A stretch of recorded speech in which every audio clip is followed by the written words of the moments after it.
in the PVL to ring in the new year as superstar spiker Ea Laure finally joins a new team. I'm Cheska Calao, and here's tonight's play-by-play. The show by Mamoy leaves. Puts it on. Unbelievable. Gemma on the left side. Oh, the pass! Stuck in another one. Macunas rejecting Esteban for the point.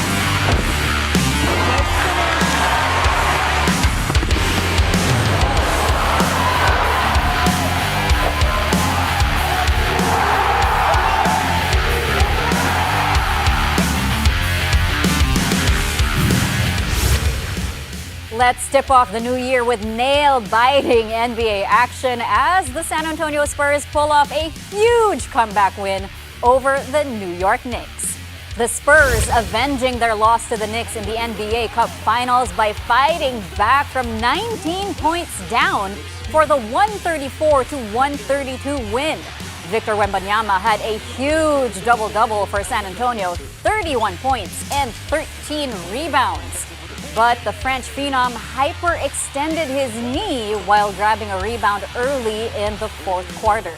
He left the game for good, but was able to return to the sidelines to cheer on his teammates. Julian Champagny finished the job for the Spurs. He made a franchise record 11 three-pointers, 4 of which came in the payoff period. Champagny led all scorers with 36 markers. The Spurs improved with 24 victories and 9 defeats, while the Knicks settled for 23 wins and 10 losses. I'm feeling good, feeling great about the win. Obviously, I know your questions about my body. Feeling good, just sore, very confident. Have they done any testing on it back there? Is that already as much as we have here, yeah. But I'm makes you confident, optimistic. Yeah, I was confident. I mean, it was this close to coming back in the game, but they had to hold me back. On that play, when did you know that it was felt a little bit weird?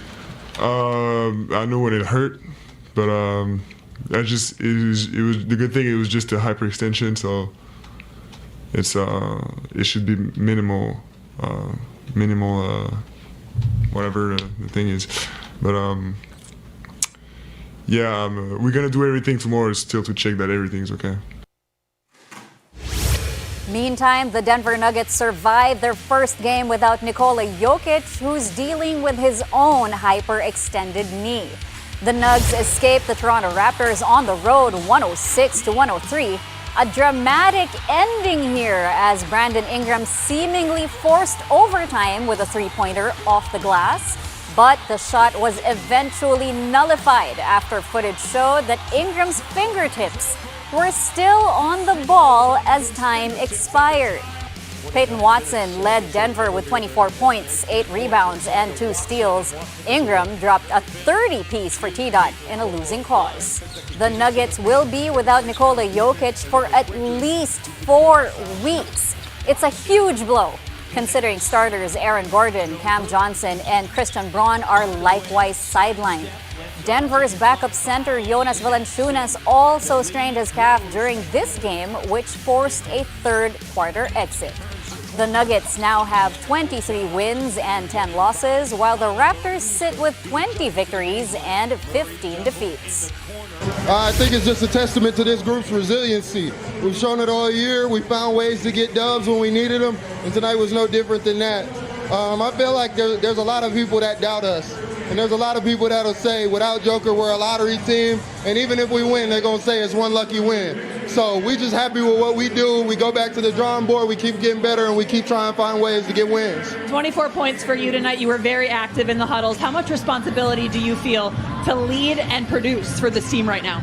I feel a huge responsibility, but at the end of the day, I wouldn't want it either way. I think that pressure is a privilege, and I'm super excited to continue to try to lead these guys. What do you feel like this team just said in terms of what you were talking about, being underdogs a little bit now with this win? Man, I think this team, we got a lot of guys with some stories here. We know a little bit about being the underdog. Our best player was drafted during a Taco Bell commercial. I think a lot of people doubted me coming out of college. A lot of people doubt Maul's ability to stay healthy and produce at a high level. He's doing that at an all-star level. So I think we just got a team of guys who know how to fight. Another thriller in the NBA, this one featuring the Orlando Magic and the Indiana Pacers. Paolo Banchero was the hero of the game for the Magic. He broke a 110 tie with 7 seconds left by banking a shot off a beautiful spin against Aaron Nesmith. Banchero drew a foul as well, but missed the bonus free throw, giving the Pacers another shot at stealing the game. Orlando completed the stop on the other end to secure the hard-fought road win 112-110. Banchero stuffed the stat sheet with 29 points, 11 rebounds, 4 assists, a steal, and 3 blocks. Pascal Siakam tried to counter for Indy with 26 markers to no avail. The Magic improved to 19 wins and 15 losses, while the Pacers plummet to a league-worst 6-28 slate. Yeah, it's just a great feeling to get the win. Tough game, they weren't going away, and we just had to, battle it out and just play to the final buzzer. On a night where your guys' outside shot wasn't going, how did you like the ability to go downhill and get 70 points? Yeah, I think, that's just what we got to do. Obviously, you want to make more threes, but some nights, it goes that way. And I think, like you said, we just did a good job of being relentless, getting in the paint, and making plays, drawing fouls, finishing at the hoop. So, yeah, I think that's something we got to continue to focus on. I know Coach challenged you guys to improve on the glass after second chance points and offensive rebound against Toronto. I told them to just 5 offensive rebounds tonight with the battle of the boards. How big was that? Yeah, just doing a good job of keeping guys off the glass. And yeah, didn't want to give up second chance points, and we did a good job. As for the Oklahoma City Thunder, they capped off 2025 with their league-leading 29th win of the season. The defending champs made easy work of the Portland Trailblazers 124-95. The Thunder went on a 13-2 run late in the second quarter to take an 18-point lead at the half. Then they put the game away for good in the third, even going up by as many as 31 points. Reigning MVP Shai Gilgeous-Alexander dropped 30 points in 29 minutes before sitting out the fourth quarter. 6 other OKC players scored at least 12 markers. The Thunder have now won 3 straight games after a rough patch over the past 2 weeks. The Blazers sink to 14-20 for 10th in the West. 5 more NBA games to open the new year. Here are the results. Steph Curry and the Golden State Warriors use a strong third quarter to top the Charlotte Hornets 132-125. The Atlanta Hawks end a 7-game skid by beating the Minnesota Timberwolves 126-102. Donovan Mitchell outduels Devin Booker in the Cleveland Cavaliers 129-113 win over the Phoenix Suns. Meanwhile, the depleted Chicago Bulls still take down the New Orleans Pelicans 134-118. And lastly, CJ McCollum drains the game-winning jumper with a second left to push the Washington Wizards past the Milwaukee Bucks 114-113. Coming up, an explosive start to the new year for the Choco Mucho Flying Titans. The team just landed volleyball star Ea Laure along with 3 other key players. More on that when play-by-play returns here on One News.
we're back. Thanks for joining us here on Play by Play. 2025 was a very busy year for Gilas Pilipinas with the FIBA Asia Cup and the start of the FIBA World Cup Asian qualifiers. Play-by-Play's Andre Felix got to speak to Gilas standout Dwight Ramos about the national team's campaign last year, as well as what's to come this 2026. Watch this. I think just from the start of the year all the way until now, like, we've had some bumps in the road, but all of that has led to us improving and growing, because, if we kept winning, obviously, like, we think we're all good. But the fact that we were losing, we were in tough games, it kind of shifted our minds to thinking, how can we keep getting better? So I think it's just preparing us for the World Cup. It's perfect timing. Yeah. What about a big guy, Kai Soto? That hurt us. I think the whole Philippines was really heartbroken when Kai went down. It wasn't ideal, obviously, but do you remember what your reaction was when you found out about the news about Kai? I was so sad, and I messaged him right away, like, what happened, and then I saw the video, and then he told me, and I just felt sad because, like, he was playing so well. It was like he was playing like so well, and then he was balling out. Happened. Yeah. So I'm just hoping, like, he's a lot of injuries, they set you back, but it kind of puts you into focus, and hopefully he's going to come back even better. Well, when one man goes down, that's a time for others to step up. And you found a new big man. Coach Tim Cohn was raving about him. You guys seem you've played with him a couple of games against him as well. I'm talking about Quentin Meliora-Brown. How would you describe Quentin's addition to the team, and how well does he fit with you, being a point guard and you working with the pick and rolls, especially in the game, and also on defense? Yeah, I'm a fan of his game just because, like, I'm the type of guy that I like to see how you can impact the game if you don't have the ball. And like, he's down there battling the big man, he's rebounding, he's going for blocks, setting good screens. And so, like, when I see those things, I'm like, yeah, this is a good piece for the team always. How about another big man before we wrap things up? Japet Aguilar, of course, hanging up his shoes jersey, well, at least for Gilas Pilipinas, but he'll still be playing the PBA. But did you get to speak to Jape? What did he tell you, and vice versa? What did you tell him? And of course, being one of the vets, it's like passing off the torch. He's one of the vets. He used to be a young guy like you, and now seems like you're on that path to being one of the key guys for Gilas Pilipinas that he once was. Yeah, Japet, that's my idol, man. Looking at how many games he's played, like, I'm just trying to reach to that level that he can. And I'm just, working hard and praying that I can make it as long as he did. And, after the game, he just said thank you for the memories, and, like, we did a lot of great things together as a team. So I was I just congrats to Japet, and I'm just going to try and follow that footsteps. Well, Gilas will have another busy year, 2026, Dwight. Starting with the second win of the FIBA World Cup qualifiers, you take on powerhouses in New Zealand and Australia. Well, good news is that these are both home games. So we can expect the crowd to support and also be the sixth man. Of course, big help always for Gilas Pilipinas. Have you already thought about how you will be approaching those games against powerhouses in the region? Of course, we've beat New Zealand before, but of course, Australia has been consistent, a world powerhouse. But have you, thought about those games and facing them here at home? Yeah, I definitely thought about it, especially because we lost to them both in the Asia Cup. So right after those games, I was already thinking about, what should I do better? Like, how can we be better? And so with these two games coming up, I'm just going to keep trying to improve here while I'm in Japan and have a great season and work on myself, and then just try and be at my best when that time comes. And then when the team comes together, I'll just try and be my best for the team. What are your goals for 2026? Like, what else does Dwight Ramos want to achieve, want to do, especially in the sport that you love, basketball, and like you personally? Mhm. Well, in 2026 with Hokkaido, I want to win the championship. I want to make the playoffs, and then with the national team, I think the qualifiers still will keep running through this year, but I think the next biggest event for Gilas is the Asian Games, and so Yeah, yeah. I'm hoping to be with the team because the Asian Games is not really a FIBA event, but it's in Japan, so there's a chance that I can still make it. So um, I'm hoping I can be with the team and then hopefully get a gold there too. Moving on to volleyball, after over a year of speculation, Aya Laure finally has a new team in the PVL. The Chocomucho Flying Titans announced at the stroke of midnight that they have signed the prized spiker. Laure's last PVL stint came with the Cherry Tigo crossovers in 2024, but after parting ways with the team, she had to sit out multiple conferences because of a non-compete clause. By joining Chocomucho, Laure will reunite with former UST teammate Cici Rondina, who's expected to make her own comeback after focusing on beach volleyball for most of 2025. The Flying Titans also signed two more former Golden Tigresses, Caitlin Viray and Alina Bicar, as well as former UP player Jaila Atienza. Chocomucho is rebuilding its lineup. The team recently bid farewell to Royce Tubino, Bia General, Cherry Nunag, and Aduque Ogunsanya.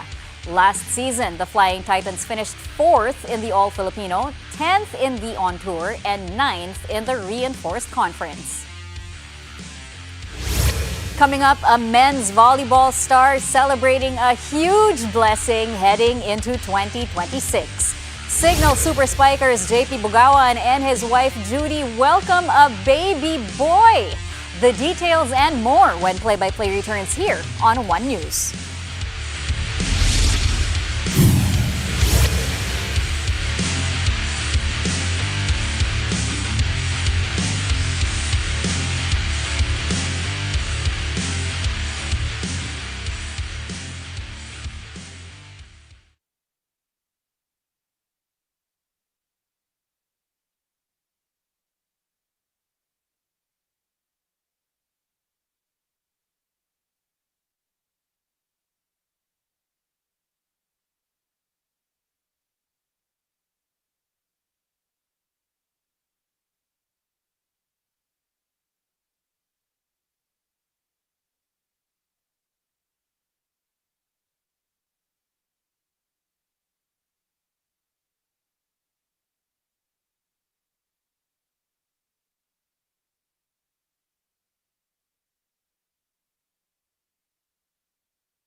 joking. He disrupts the passing lane. He's off to the races. Shaden Sharp doesn't care.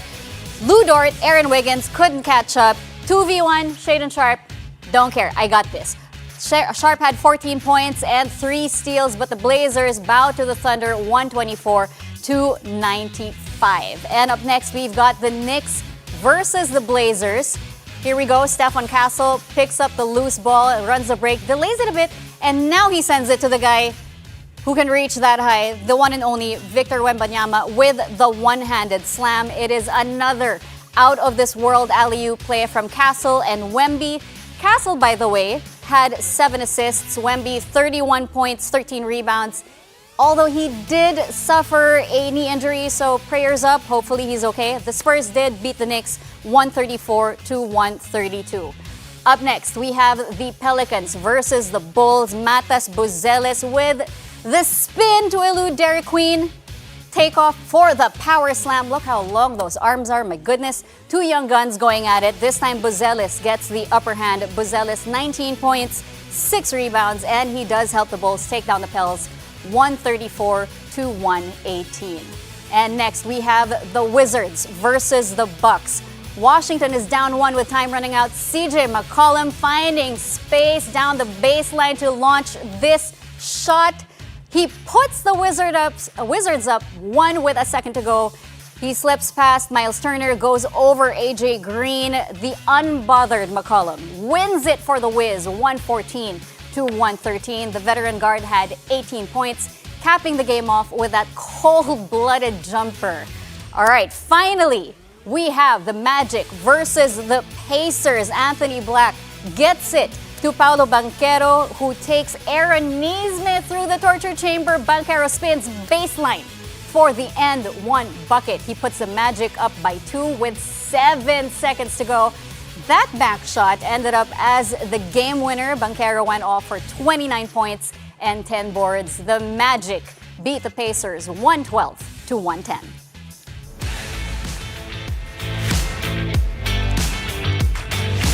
And before we go, congratulations are in order for the Signal Super Spikers, JP Bugawan. Bugawan and his wife Judy have welcomed their first child, a baby boy named Caden. In his caption, Bugawan wrote, "The moment we've been waiting for is finally here." Congratulations once again to JP and Judy, and welcome to the world, baby Caden. And that's all from us tonight, kapatid. Catch us again tomorrow after the big story for a play-by-play of the day's top sports news. I'm Cheska Litoncalo. Thank you for watching. Good night and Happy New Year!